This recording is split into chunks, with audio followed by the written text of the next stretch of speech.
Kwa jina naitwa Dr. Laban Kanyonga, ni mwenyekiti wa kamati ya evaluation ya innovation hapa Arusha Technical College, na leo ni siku ya 4 kwa maonyesho yetu, na katika maonyesho yetu ya leo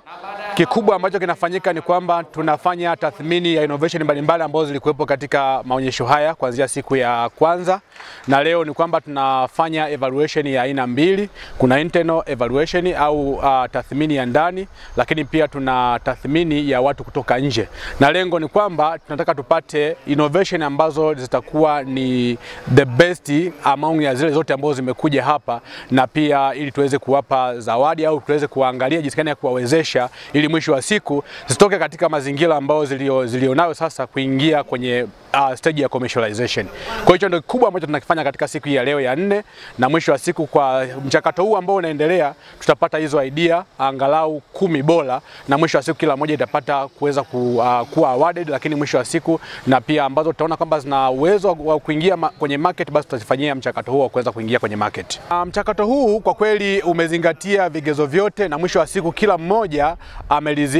atalizishwa kwa njia moja au nyingine, kwa sababu ni mchakato wa aina mbili kama nilivyosema kwamba kuna mchakato wa majaji ambao wanakopo ndani kutoka hapa Arusha Technical College, lakini pia kuna mchakato ambao kuna majaji ambao wanatoka nje ya Arusha Technical College. Kwa hiyo mwisho wa siku manake ni kwamba hao wa nje manake tunategemea kwamba watafanya mchakato huu kuwa fair na utakuwa pia wazi, kwa sababu mwisho wa siku hawa watu hawafahamu watu ambao wanafunzi au watu wenye innovation